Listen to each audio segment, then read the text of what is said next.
Laurel. May pupuntahan lang ako doon.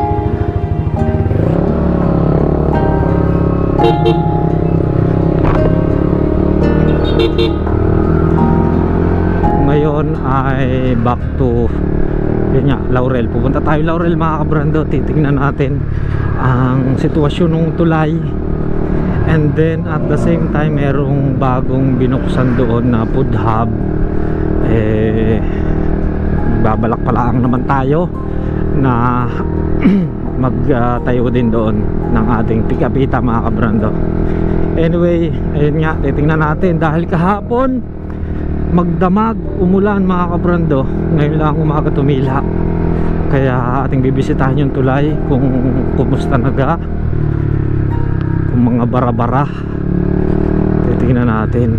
At saka ari, nga pala, papakita ko lang sa inyo mga kabrando ang ginagawang ari dine sa tulay ng Talisay, dine sa may Sampaloc. Yan ginagawa nila mga kabrando, na ayos na. Okay, ating lapitan lang. Ayan no, ayaw doon lalagyan ng paluluangin ata.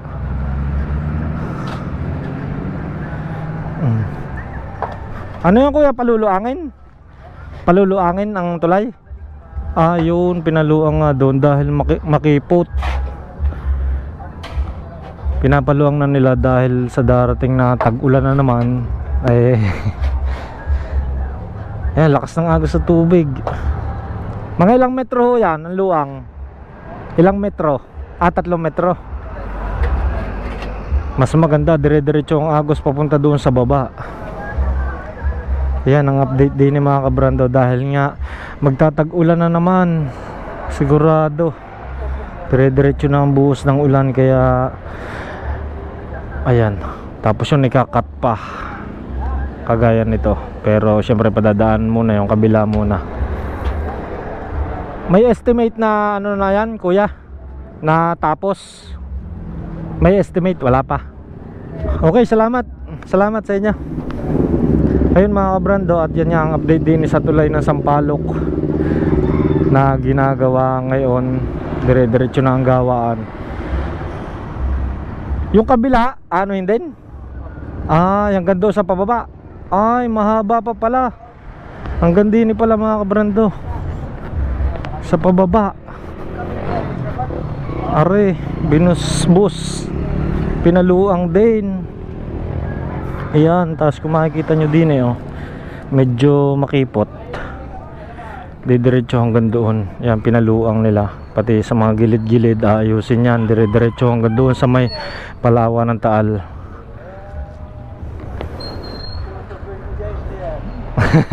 Shoutout sa Chotan. Diretso na tayo sa Laurel. Kuya, maraming salamat. Thank you. Sticker? Ano, may sticker ako din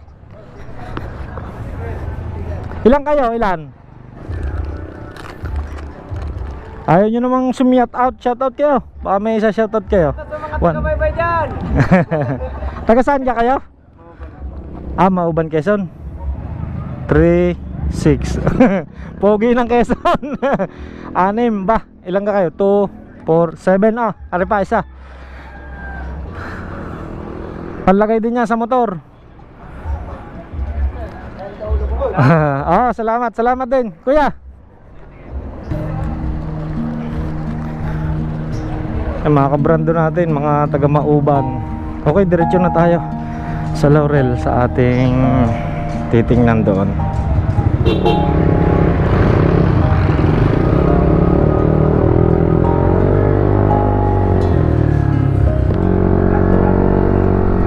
Ayan, dire-diretso na tayo mga kabrando. Pero parang gusto ko rin munang daanan doon sa beach, yung mismong pinagguhuan. Ilang buwan na at 1 taon na ang nakalilipas nung maguhuan yung mga pamilya doon mga kabrando. Daanan muna rin natin yon. Nga pala mga kabrando, tayo ay wala nang drone, kaya hindi ko na mapapakita sa inyo ang aerial view. Ito na lang ang gamit nating camera. At pinalit nga natin are, naka-upload na yan sa ating page. Pinalit natin ang Insta360.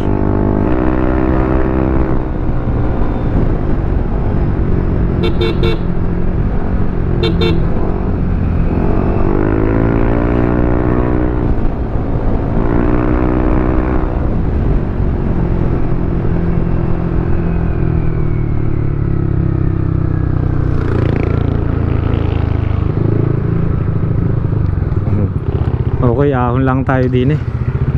Tingnan lang natin. Kumusta na kaya rin are? Ngayon ko lang uli maaahon are mga kabrando. Titignan natin kung ano nang meron din eh. Kuya,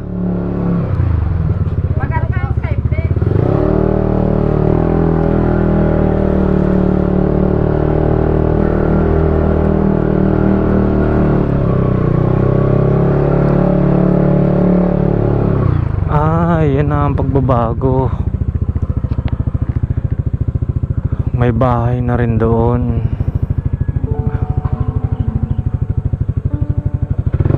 Try nating umahon.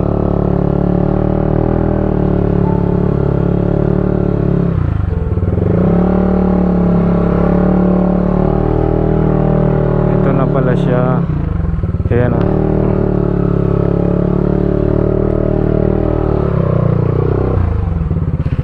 Yan na mga kabrando.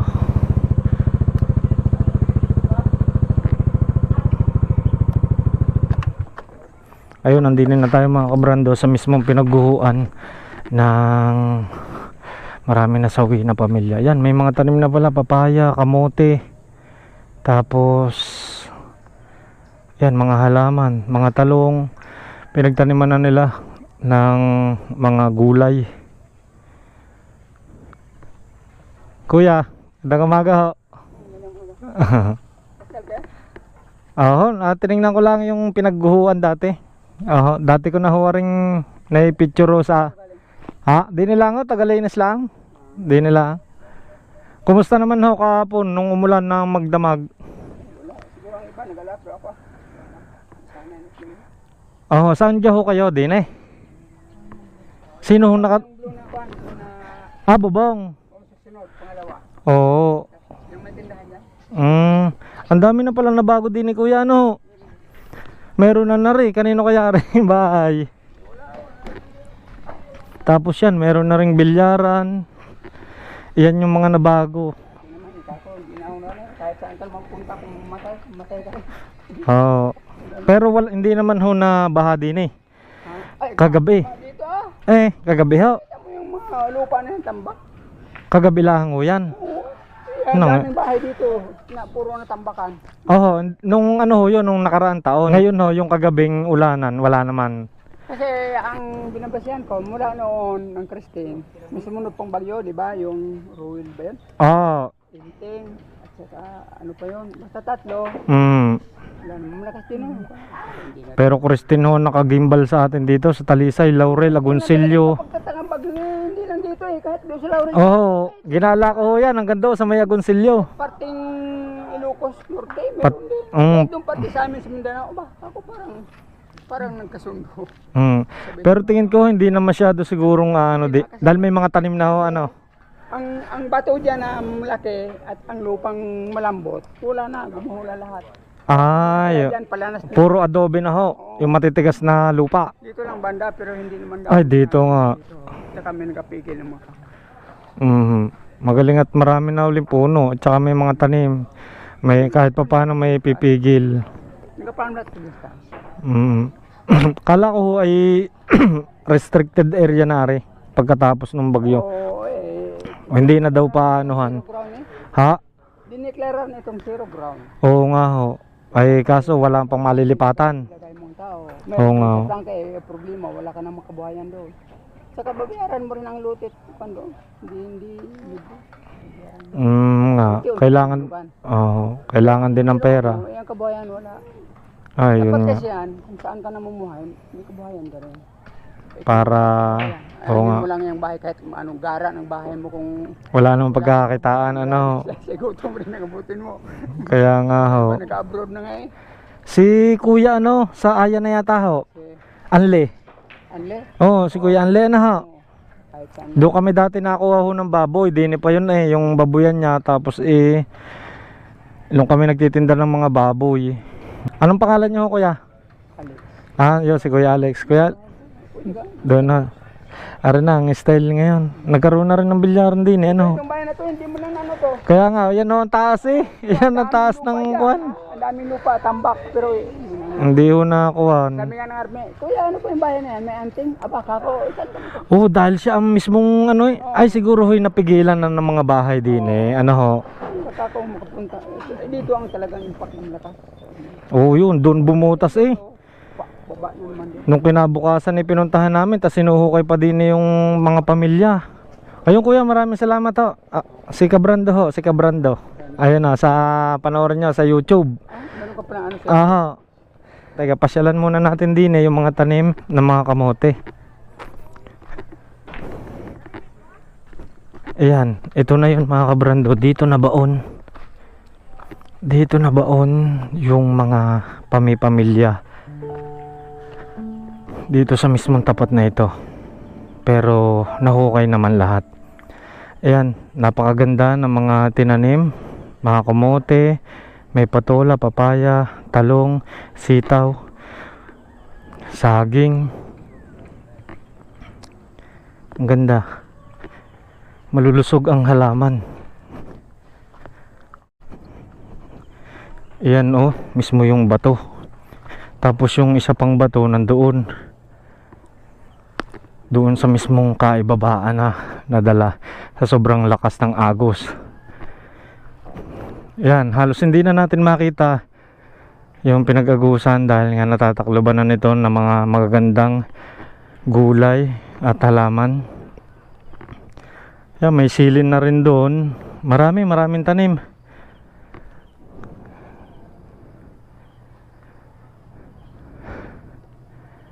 Ito mismo yung pinaguhuan. Dire-diretso, tapos dito sa baba yung hinukay na isang buong pamilya kasama yung isang lola. Dito mismo, yan dyan sa babang iyan. Ganito na pala ang style. Dami ng halaman, dami ng gulay. Ate, gandang umaga ho. Ang dami na hong tanim na gulay, ano ho. Nakakatuwa. Kaya nga ho, ang ganda rin ng mataniman nyo ng gulay na napakinabangan ang lupa. Sige po, maraming salamat po. Okay, tara na.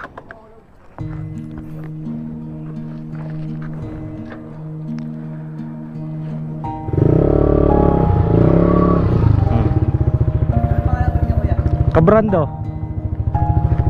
Ah, salamat.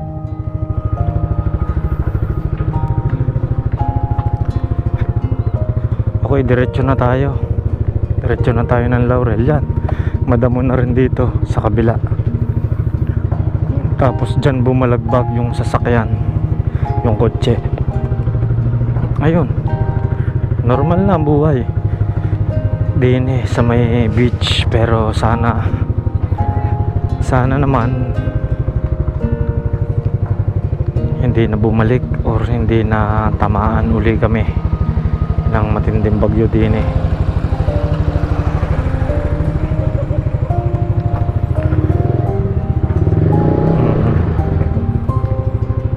Hindi ko na mapakita sa inyo mga kabrando yung aerial view, which is napaka-importante lalo na sa mga gardening adventure o sa mga lugar na pinupuntahan natin. Ah. Ano ka? Yan, si Juan Moto Vlog. Hindi, kanino yan? Iyo? Binuho ko. Ah, bago na naman. Sigunyal na ano, bili ko na makina sa yung body. Binuho ko lang. Oh, ayos na naman. Ha? Swear? Ay, wait. Hindi, wave. Wave? Wave. Honda Wave? Oh. Anong karga? Big Stop. bar. Big bar. Stop bar. Stop. Sige pre. Yan, yan. Oh. Okay, okay. Pandave. Hey, let's go. Aray ko. Ayun, diretso na tayo mga kabrando. Diretso na tayo sa Laurel. At ang pupuntahan naman natin ay yung tulay. Gaya nga ng sabi ko, tapos dadaanan lang natin yung food hub doon.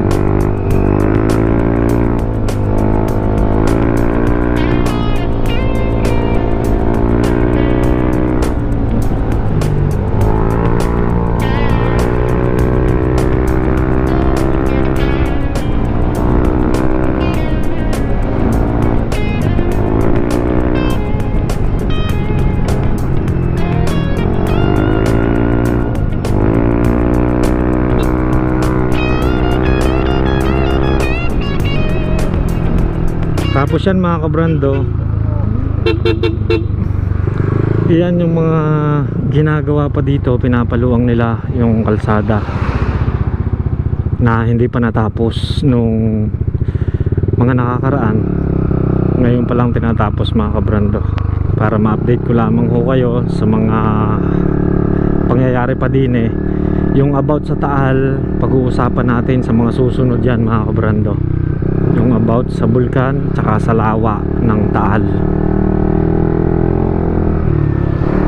Sa totoo lang mga kabrando, din sa aming lugar, din sa Talisay, Laurel or papuntang Lemery, yan sa Agoncillo, napakaganda, napakasarap ng mga tanawin at mamuhay din eh. Gaya nga nasabi ng aking kumpare, ang sarap pala dito. Siyempre wala nang sasarap pa, wala nang sasarap pang tumira sa sarili mong bayan, lalong lalo na ho din sa Batangas. Walang sawa hong pagmamalaki ang ating ginagawa din ho sa aming lugar, din sa aming probinsya sa Batangas.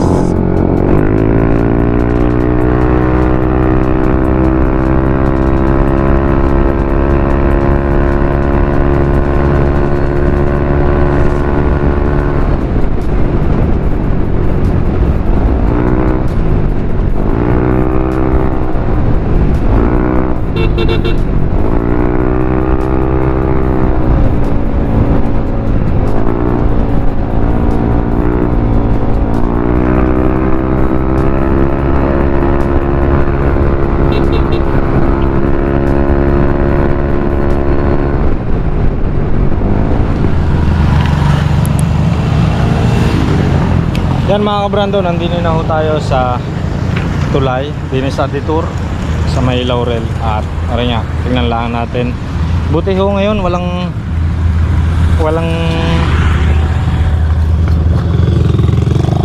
bara, or siguro nga inaadapan na nilang magbara aray mga kabrando.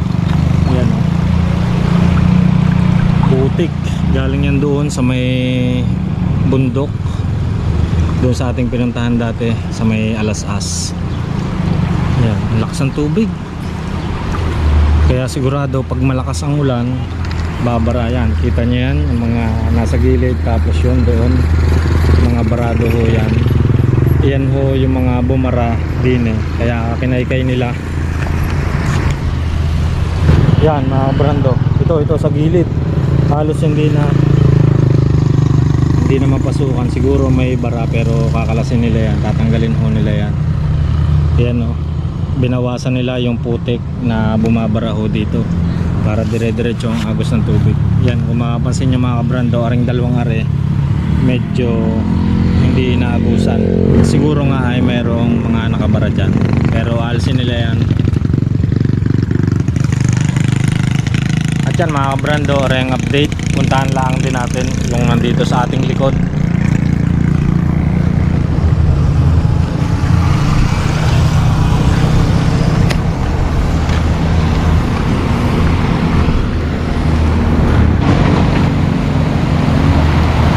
Yan o, din sa likod, ang lakas, sobrang lakas dahil nga kaulan lang, ang lakas ng agos. Tapos meron din mga kahoy doon na dala na.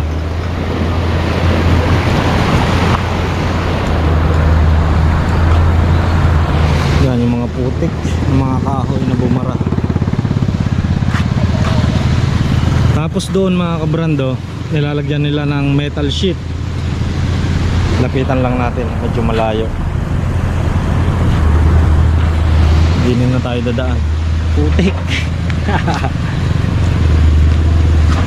Yeah. Okay, narinig na tayo sa may baba na detour. Iniwanan natin doon si Baby Telelot, yung ating motor.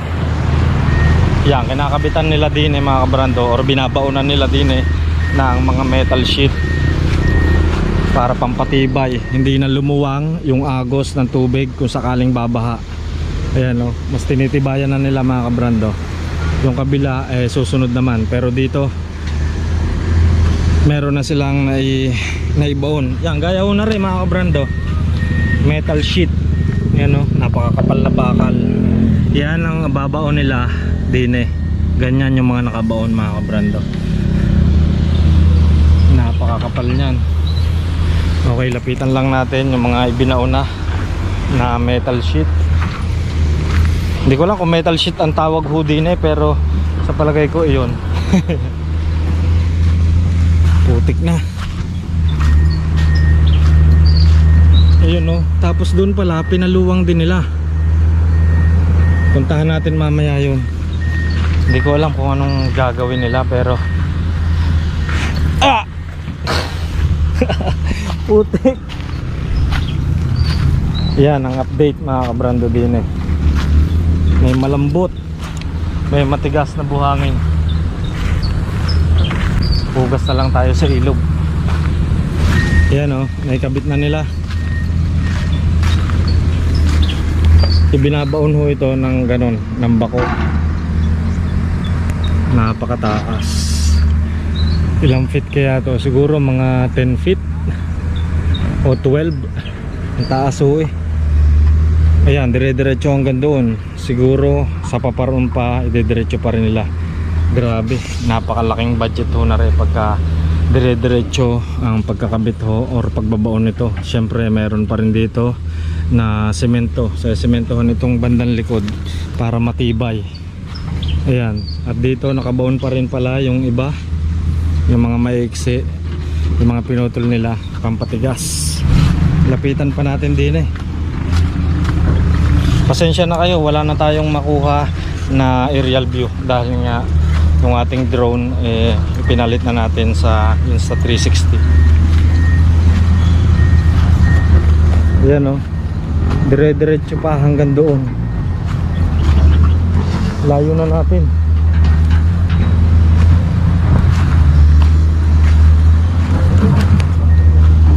Basta yan mga kabrando, hanggang doon pa. Siguro mayroong mga 100 meters na ang naibabaon nila na metal sheet. Yan, hanggang doon. Tingnan natin din malalim kaya are.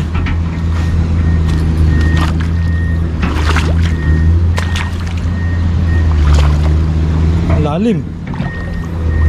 Grabe.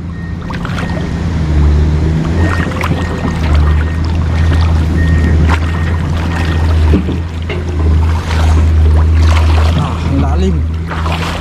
Ang lakas din ang current ng tubig. Hindi pa yan umuulan mga kabrando, hindi pa yan talaga yung sobrang baha, pero ang lakas ng current ng tubig. Ang hirap.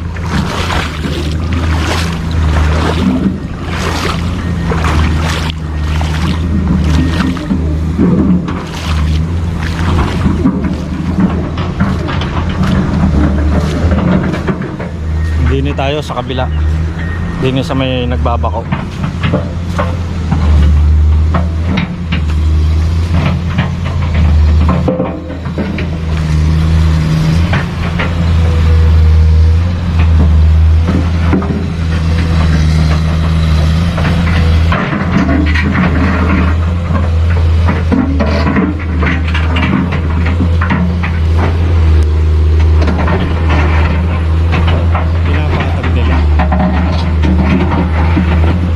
Siguro yung gagawin doon, lalagyan din ng metal sheet hanggang doon.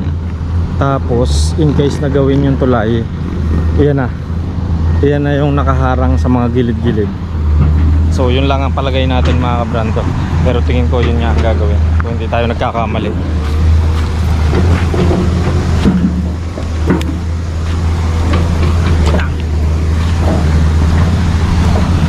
Kita nyo naman na rin, lakas ng agos din sa may gilid.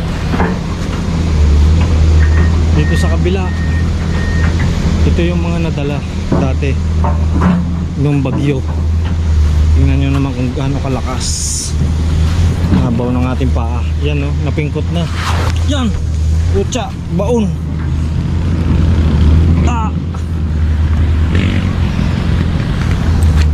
Baon ang ating paa.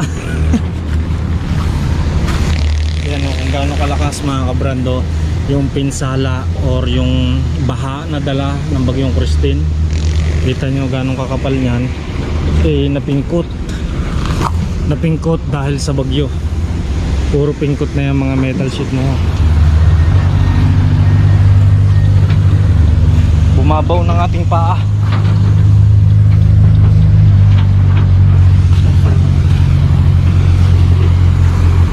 Yung mga dating nakalagay na nasira ng bagyong Christine, yan malalapad. Hindi kamukha nung isa nung mga bagong lagay na makikitid. Pero tingin ko matibay. Sabagay matibay naman talaga yan. Wala lang tayong magagawa sa kalikasan. Pagkakalikasan na naningil talaga.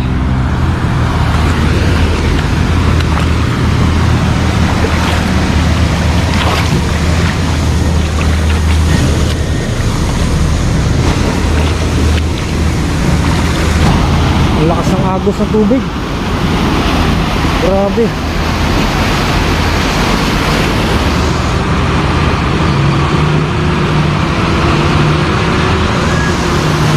Yan oh. Galing yan doon sa bundok. Hindi pa yan umuulan, pero napakalakas na ng baha. Napakalakas na ng agos. Sigurado pag nadala ka ng ganitong kalakas, mababalian ka ng mga buto. Or swerte pagka mabubuhay ka. Ayan o.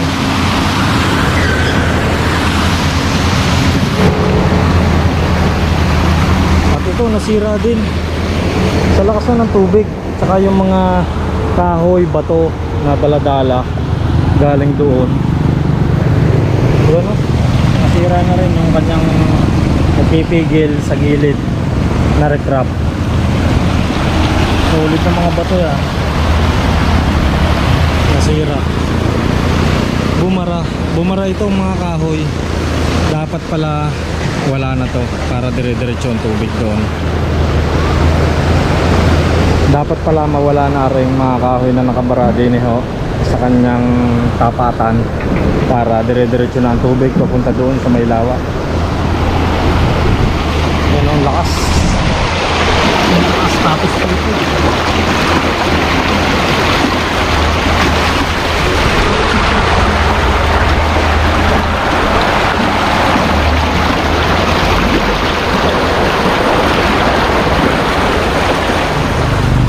Yun mga kabrando, nandinin na tayo sa may gilid.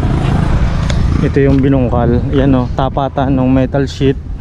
Dire-diretso din eh.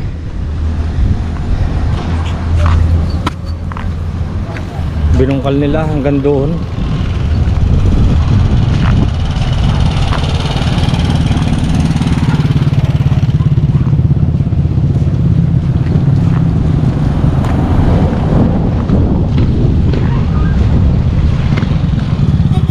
Yan ang lalim. Ang lalim.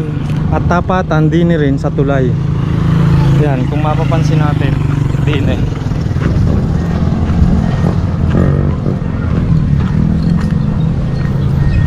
Yan yung putol na tulay. Siguro mas paluluangin pa nila. Kaya doon yung tapat ng mga metal sheet. Yan.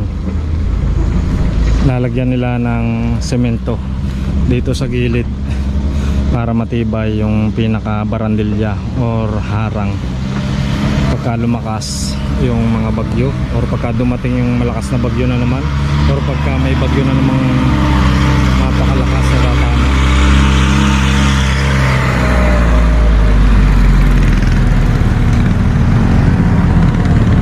dahil din mga kabrando, tingin ko hindi sapat yung luwang doon. Sigurado sa kabila paluluwangin din para mas malawak yung dadaluyan ng tubig, para hindi siya pursado, hindi umapaw. Yun yung pinaka purpose siguro ng pagpapaluang din at paglalagay ng metal sheet. Okay, ahunin lang natin din puntahan natin din yung putol na tulay.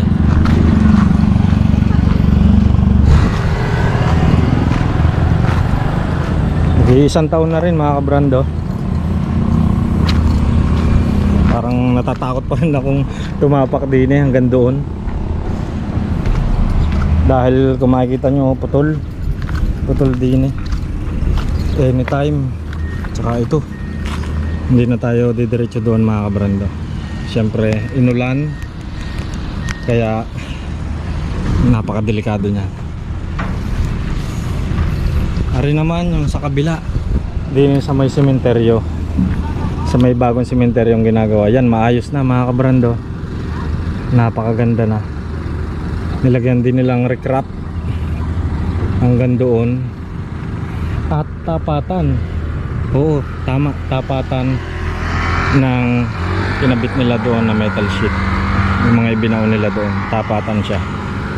So gayang kaluang yung ilog ngayon din sa Laurel.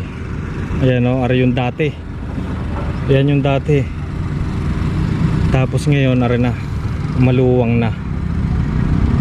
Tapos sigurado doon paluluwangin din para nga hindi siya umapaw in case na lumakas or lumaki yung tubig. Hinarangan na nila. Ayan o.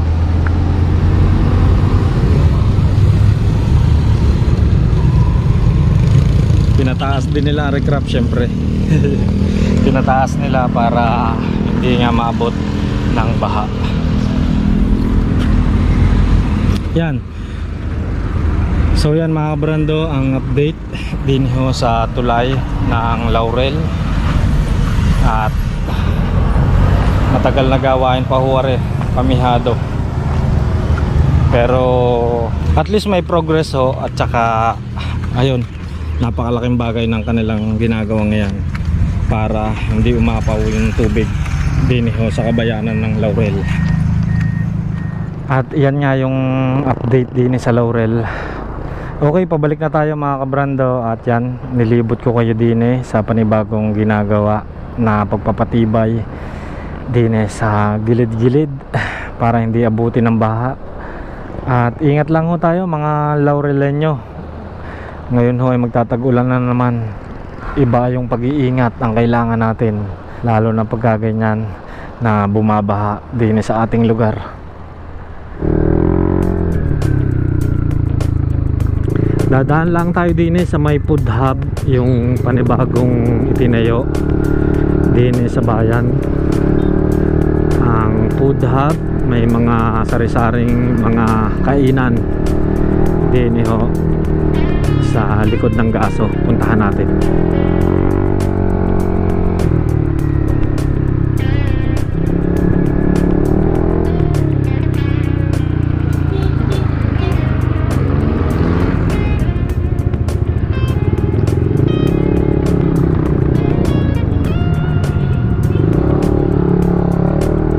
Dine mga kabrando, napakaganda rin ho ng panibagong tayong are na food hub dine ho sa Laurel.